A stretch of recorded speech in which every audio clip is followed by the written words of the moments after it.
নিশা আজি মই আৰু মোৰ সহকৰ্মী মাকৰিজেৰা খণ্ড বিষয়ৰ মই নিজে আইছি নেতৃত্বত মহামায়া সংৰক্ষিত বনাঞ্চল এলেকাত ওৰে নিশাটো আমি টহলদাৰী কৰি থাকোঁ। আমি বিশেষ সূত্ৰতে জানিব পাৰিছোঁ ঘোঁৰাৰ গাড়ী কিবা আহিব বুলি, তেনেকুৱা আমি জানিব পাৰিছোঁ। জংঘলত ওৰে নিশাটো কটাই আমি 5খন ঘোঁৰাৰ গাড়ী শালৰ খুন্দা সহকাৰে জব্দ কৰিবলৈ সক্ষম হওঁ।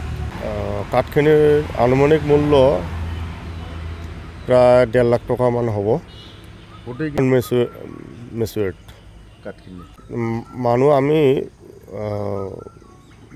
দৌৰি তেখেতে মানে পলায়ন কৰিছে। আমি লগতে দৌৰিছোঁ, আমি পোৱা নাই, পলায়ন কৰিছে, দৌৰি পলায়ন কৰিছে।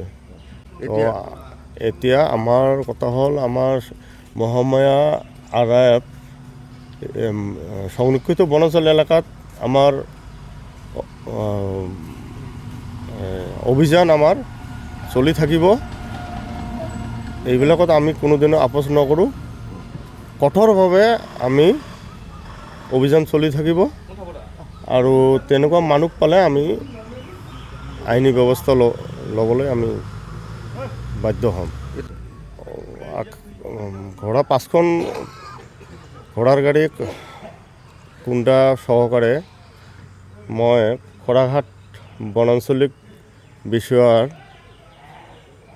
কাৰ্যালয়ত চমজাই দিওঁ।